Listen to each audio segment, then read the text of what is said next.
প্রিয় শিক্ষার্থীরা, তোমরা কেমন আছো? তোমরা জানো যে নবম দশম শ্রেণীর একটা ধারাবাহিক হিসাব বিজ্ঞানের কোর্স চলতে আছে।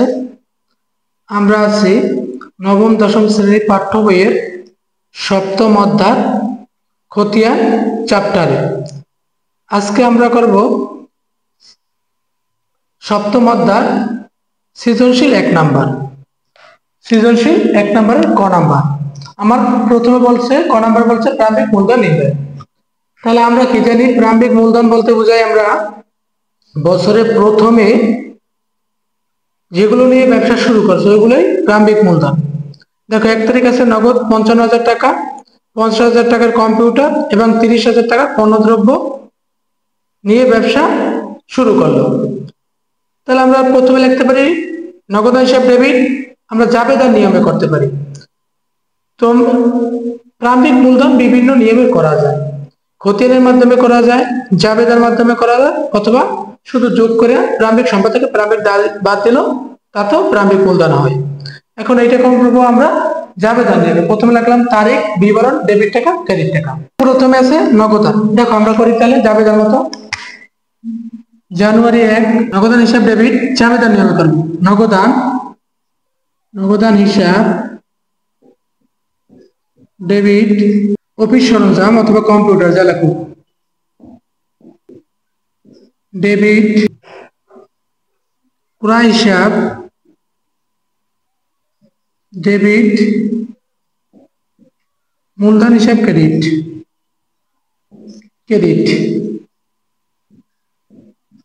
প্রথমে আছে নগদান আছে 55,000 টাকা, লেখো 55,000 টাকা।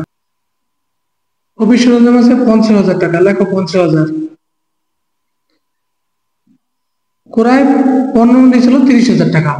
এই তিনটা যোগ করলে আমার মূলধন 1,35,000 টাকা। 1,35,000 টাকা আমার মূলধন। এইটাই আমার বলছে প্রারম্ভিক মূলধন নির্ণয়। এই হলো আমার প্রারম্ভিক মূলধন নির্ণয়। প্রথমে কি আছে দেখো, নগদ টাকা নিচ্ছে, নগদান হিসাব ডেবিট। একটা কম্পিউটার নিচ্ছে, অফিস সরঞ্জাম হিসাব ডেবিট। পরে বিক্রয়যোগ্য পণ্য নিচ্ছে, ক্রয় হিসাব ডেবিট, আর মূলধন হিসাব ক্রেডিট। এই তিনটে যোগ করলে এইটাই মূলধন। এইটাই আমার ক নাম্বার বলছে প্রারম্ভিক মূলধন। তাহলে আমার এই হলো ক নাম্বার। এখন করবো আমরা খ নাম্বার। দেখো খ নাম্বারে কি বলছে, জানুয়ারি মাসের 3 থেকে 27 তারিখের লেনদেনের সাধারণ জাবেদা। একটা সাধারণ জাবেদা।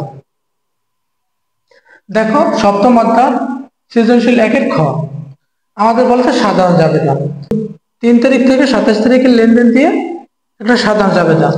আমার প্রথমে সাধারণ জাবেদা হল তারিখ, বিবরণ, খতিয়ান পৃষ্ঠা, ডেবিট টাকা, ক্রেডিট টাকা।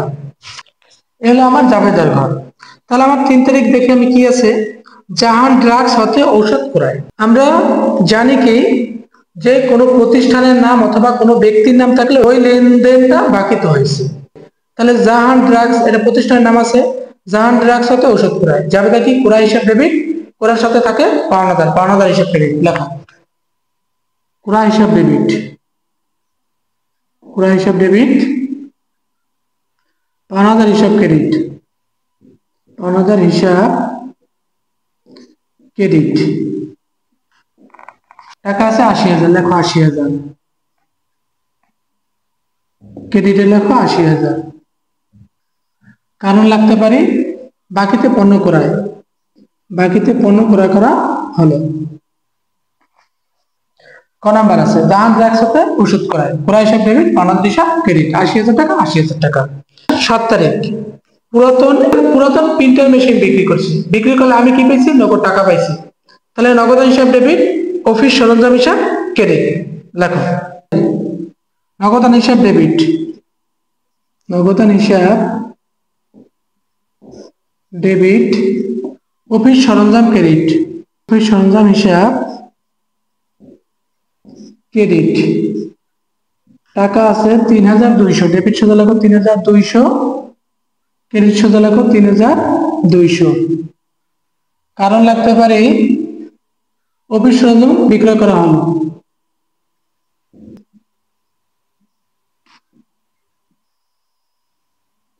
অফিস সরঞ্জাম বিক্রয় করা হলো। অফিস সরঞ্জাম বিক্রয়, নগদান হিসাব ডেবিট, অফিস সরঞ্জাম হিসাব ক্রেডিট। 3200 3200।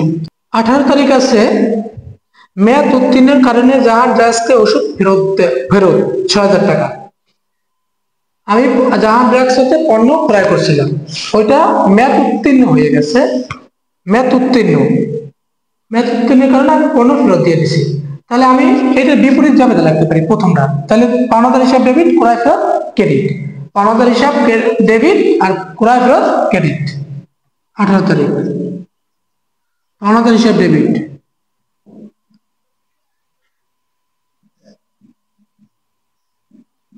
ক্রয় ফেরত ক্রেডিট। উল্টা যাবে তাহলে এটা ক্রয় করছি, ক্রয়কৃত পণ্য ফেরত দিয়ে দিলাম। টাকা আছে 6000 লেখো। কারো লাগতে পারে পণ্য ফেরত দেওয়া হলো, পণ্য ফেরত দেওয়া হলো। 27 তারিখ বলছে নগদে ঔষধ বিক্রয়। নগদে ঔষধ বিক্রি করলে আমি কি পেয়েছি? নগদ টাকা পেয়েছি। যেটা আমি পেয়েছি ওটা ডেবিট, তা নগদ হিসাব ডেবিট আর বিক্রয় হিসাব ক্রেডিট লেখো।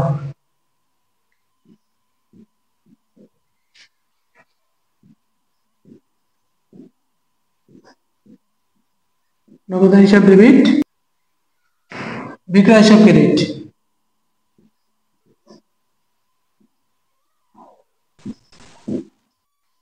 বিক্রয় হিসাব ক্রেডিট আছে কত? 1,40,000 টাকা লেখো। 1,40,000 টাকা। কারণ লেখো নগদে পণ্য বিক্রয়, নগদে পণ্য বিক্রয়, নগদ হিসাব ডেবিট, বিক্রয় হিসাব ক্রেডিট। কারণ লিখতে পারি নগদে পণ্য বিক্রয়। এই হলো আমার খ নাম্বার সাধারণ জাবেদা। পণ্য ক্রয় করছিলাম, ক্রয় হিসাব ডেবিট, পাওনাদার হিসাব ক্রেডিট। পুরাতন যন্ত্রপাতি বিক্রয়, জাবেদা হলো নগদ হিসাব ডেবিট, অফিস সরঞ্জাম হিসাব ক্রেডিট। 18 তারিখ আছে নির্মাণের জন্য পণ্য ফেরত দেওয়া হবে, পাওনাদার হিসাব ডেবিট, ক্রয় ফেরত ক্রেডিট। আর এটা আছে হলো 27 তারিখ। 27 তারিখ আছে নগদে পণ্য বিক্রয়, বিক্রয় হিসাব ডেবিট, নগদ হিসাব ডেবিট, বিক্রয় হিসাব ক্রেডিট। নগদান হিসাব ডেবিট, বিক্রয় হিসাব ক্রেডিট। এই হলো আমার খ নাম্বার সাধারণ জাবেদা। এখন আমার গ নাম্বারে বলছে উপযুক্ত লেনদেন সময় ভিত্তিতে নগদ হিসাব, অফিস সরঞ্জাম হিসাব, ক্রয় হিসাব ও পাওনাদার হিসাব প্রস্তুত করো। কোন হিসাব চাইলে, যেমন নগদান হিসাব চাইছে, আলাদা এক একটা হিসাব চাইছে, অফিস সরঞ্জাম হিসাব চাইছে, যেহেতু হিসাব চাইছে এটা খতিয়ান হইবে। তাহলে আমরা আমাদের কয়টা খতিয়ান চাইছে? 4টা খতিয়ান চাইছে। আমরা 4টা খতিয়ান করি, নগদান হিসাব, অফিস সরঞ্জাম হিসাব, ক্রয় হিসাব ও পাওনাদার হিসাব। দেখো আমরা জেল ছক অথবা টি ছক যে কোনো একটা করতে পারি, যেহেতু এই জায়গায় আমাদের কোনো নির্দিষ্ট বলে দেওয়া নাই জেল ছক অথবা টি ছকে করো, তাই আমরা জেল ছকেই করি। দেখো আমার গ নাম্বারে বলছে খতিয়ান। প্রথমে আছে নগদান হিসাব।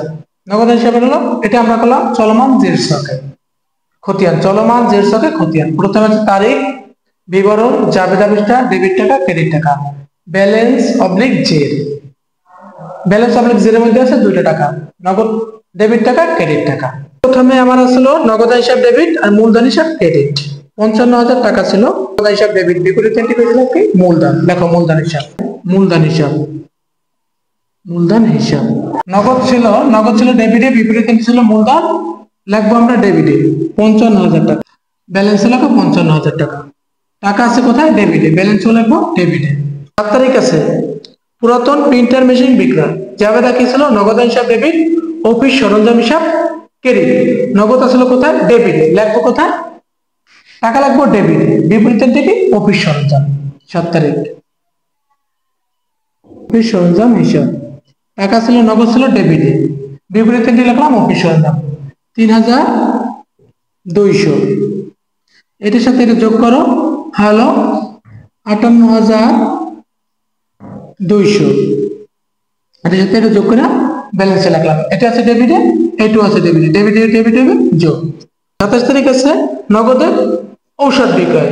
নগদে ঔষধ বিক্রয় জাবেদা ছিল কি? নগদান হিসাব ডেবিট, বিক্রয় হিসাব ক্রেডিট। নগদ ছিল কোথায়? ডেবিটে, লিখবো আমরা টাকা লিখবো কোথায়? ডেবিটে, বিপরীতের দিকে বিক্রয়, লেখো বিক্রয়, বিক্রয় হিসাব। এটার সাথে এটা যোগ করো, হলো 1,98,200। এটার সাথে যোগ করলে তাহলে 1,98,200। আমরা যেহেতু এটা নগদান হিসাব করি, ভিতরে কিন্তু আমরা নগদ কথা লিখতে পারবো না। এই হলো আমার নগদান হিসাব। দেখো প্রথমে ছিল মূলধন, নগদান হিসাব ডেবিট, মূলধন হিসাব ক্রেডিট। নগদ লিখলাম, ওটা ছিল অফিস, পুরাতন অফিস সরঞ্জাম বিক্রি করছে, অফিস সরঞ্জাম বিক্রি করছে, নগদান হিসাব ডেবিট, অফিস সরঞ্জাম হিসাব ক্রেডিট। এটা আছে নগদ, এটা আছে ডেবিট, এটাও আছে ডেবিট, ডেবিট ডেবিট ডেবিট হয়েছে যোগ। পরটা আছে ঔষধ বিক্রি করলো, যাবে নাকি নগদান হিসাব ডেবিট আর বিক্রয় হিসাব ক্রেডিট। বিক্রয় হিসাব লিখলাম, এটা নগদ আছে ডেবিটে, ডেবিট লিখলাম, এটাও আছে ডেবিটে, এটাও আছে ডেবিট, এটার সাথে এটা যোগ হয়ে এইগুলো নামলাম। এটা এলাম নগদান হিসাব। পরটা করবো আমি অফিস সরঞ্জাম হিসাব। অফিস সরঞ্জাম হিসাব আমরা চলমান জিনিসটাকে করতেছি। দেখো অফিস সরঞ্জাম আছে, প্রথমে 1 তারিখ ছিল কি নগদ টাকা নিয়ে ব্যবসা শুরু করছিল, একটা কম্পিউটার নিয়ে শুরু করছিল। তাহলে কম্পিউটারের পরিবর্তে আমরা কি লিখছিলাম, অফিস সরঞ্জাম। তো অফিস সরঞ্জাম হিসাব ডেবিট, মূলধন হিসাব ক্রেডিট। অফিস সরঞ্জাম আছে কোথায়, ডেবিটে, ডেবিটের থেকে মূলধন, লেখো মূলধন। 1 তারিখ মূলধন, মূলধন হিসাব আসলে হলো 50,000 টাকা। দেখো লেখো ডেবিটে 50,000 টাকা, ব্যালেন্স গিয়ে লেখো 50,000 টাকা। অফিস সরঞ্জাম আছে 50,000, বিপরীত এন্ট্রি ছিল মূলধন, দেখলাম আমরা মূলধন। 7 তারিখ একটি প্রিন্টার মেশিন বিক্রি করলো, যাবে দেখি নগদ হিসাব ডেবিট, অফিস সরঞ্জাম হিসাব ক্রেডিট। এবার অফিস সরঞ্জাম আছে কোথায়, ক্রেডিটে, লিখবো আমরা টাকা লাগবে কোথায়, ক্রেডিটে, টাকা লাগবে কোথায়, ক্রেডিটে, বিপরীত এন্ট্রি লিখবো, বিপরীত এন্ট্রি কি নগদান, লেখো নগদান, নগদান হিসাব। টাকা ছিল, অফিস সরঞ্জাম ছিল ক্রেডিটে, ক্রেডিটে দেখো 3,200। অফিস সরঞ্জাম ছিল ক্রেডিটে, টাকা লাগছে ক্রেডিটে, ডেবিটে এইটা আছে ক্রেডিটে, তাহলে এইটা থেকে এইটা বাদ হয়ে গেলে থাকে 46,800। আমার অফিস সরঞ্জাম শেষ। অফিস সরঞ্জাম পাইলাম কত আমরা, 46,800। প্রথমে ছিল অফিস সরঞ্জাম হিসাব ডেবিট, মূলধন হিসাব ক্রেডিট। অফিস সরঞ্জাম আছে ডেবিটে, তার জন্য টাকা লাগলাম ডেবিটে, ব্যালেন্সে ডেবিটে। পরটা আছে অফিস সরঞ্জাম বিক্রি করছে, নগদ হিসাব ডেবিট, অফিস সরঞ্জাম হিসাব ক্রেডিট। অফিস সরঞ্জাম আছে কোথায়, ক্রেডিটে, দেখলাম ক্রেডিটে, টাকা লাগবে ক্রেডিটে, এটা আছে ডেবিটে, এটা আছে ক্রেডিটে, প্লাস মাইনাস মাইনাস, সাইন হবে বড় সংখ্যা, বড় সংখ্যার সাইন বলতে 50,000, 50,000 থেকে 3,200 টাকা কমে গেলে থাকে হলো 46,800 টাকা। এই হলো আমার অফিস সরঞ্জাম। দেখো পরটা বলছে আমার ক্রয় হিসাব। ক্রয় হিসাব যেহেতু বলছে, প্রথমে কিন্তু 1 তারিখ আমার পণ্যদ্রব্য নিয়ে ব্যবসা শুরু করছিল। তা আমি প্রথমে লিখছিলাম নগদান হিসাব ডেবিট, অফিস সরঞ্জাম হিসাব ডেবিট, ক্রয় হিসাব ডেবিট। এই তিনটা ছিল আমার ডেবিটে, আর মূলধন ছিল ক্রেডিটে।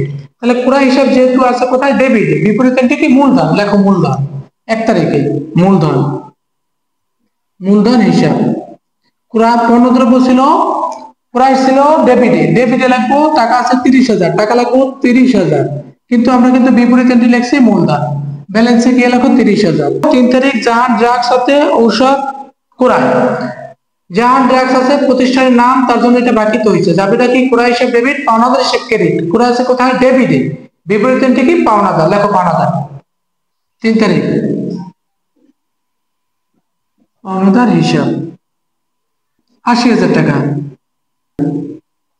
এই আছে, এটা আছে ডেবিটে, এটা আছে ডেবিটে, 30-এর সাথে 80,000 যোগ করো, তাহলে 1,20,000, ব্যালেন্সে এখনো 1,20,000 টাকা আছে।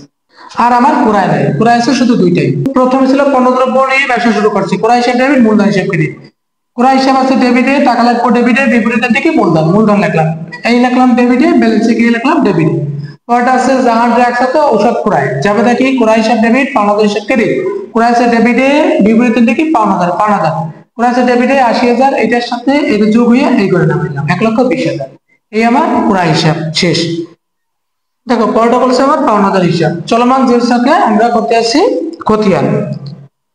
পাওনাদার হিসাব প্রথমে ছিল আমার পাওনাদার হিসাব, দেখো 3 তারিখ জাহান ড্রাগস সাথে ঔষধ ক্রয়, যাবে দেখি ক্রয় হিসাব ডেবিট, পাওনাদার হিসাব ক্রেডিট। পাওনাদার আছে কোথায়, ক্রেডিট, বিপরীত কি ক্রয়, লেখো ক্রয়। 3 তারিখ ক্রয়, ক্রয় হিসাব। পাওনাদার ছিল কোথায়, আমরা হিসাব করি পাওনাদার, পাওনাদার ছিল কোথায়, ক্রেডিটে, তার জন্য টাকা লাগবে ক্রেডিটে, বিপরীত কিন্তু আমার ক্রয় ছিল, ক্রয় লিখছি, টাকা হলো 80,000 টাকা, লেখো 80,000। এটা আছে টাকা আছে ক্রেডিটে, ব্যালেন্সে গিয়ে হইবে ক্রেডিটে, লেখো ক্রেডিটে। পরটা আছে 18 তারিখ মেয়াদ উত্তীর্ণের কারণে জাহান ড্রাগসকে ঔষধ ফেরত, যাবে দেখি পাওনাদার হিসাব ডেবিট, ক্রয় ফেরত ক্রেডিট। পাওনাদার আছে কোথায়, ডেবিটে, তার জন্য আমরা বিপরীত টাকা লাগবে কোথায়, ডেবিটে, বিপরীত কি ক্রয় ফেরত, লেখো ক্রয় ফেরত। এটা হচ্ছে 18 তারিখ ক্রয় ফেরত, ক্রয় ফেরত হিসাব। টাকা ছিল 6,000, পাওনাদার ছিল 6,000 ডেবিটে, এইটা আছে ক্রেডিটে, এইটা আছে ডেবিটে। ক্রেডিট আর ডেবিট মানে প্লাস আর minus, plus minus minus, sign বড় সংখ্যা, বড় সংখ্যা সাইন কি আমার ক্রেডিট মানে ক্রেডিটে বড়, এখন ক্রেডিট বড়, তাই জন্য ৮০,০০০ থেকে ৬০০০ টাকা করতে গেলে থাকে ৭৪,০০০ টাকা। এই ৭৪,০০০ টাকা এইটাই আমার পাওনাদার। এই হলো আমাদের ১ নাম্বার সৃজনশীল। খতিয়ান তো একটু বড় হইতে পারে, আমরা কিন্তু সব অঙ্কগুলো আধুনিক ক্রিয়াতে করে থাকি, তাই তোমরা আমাদের সাথে থাকো। তোমাদের বোর্ড পরীক্ষায় প্লাস পেতে হলে অবশ্যই আমাদের সাথে থাকতে হবে। আমরা যে অঙ্কগুলো প্রতি ক্লাসে প্রতিনিয়ত করাই, ওই অঙ্কগুলো তোমরা বাসায় বইয়ের সাথে মিলাই করবা। আমরা যেহেতু বই থেকে করাই, তোমরা বইয়ের সাথে মিলাইয়া অঙ্কগুলো সমাধান করে নেবা। আর যদি কোনো সমস্যা থাকে অবশ্যই কমেন্ট বক্সে আমাদের জানাবা। সবাই ভালো থাকবা, সুস্থ থাকবা। আল্লাহ হাফেজ।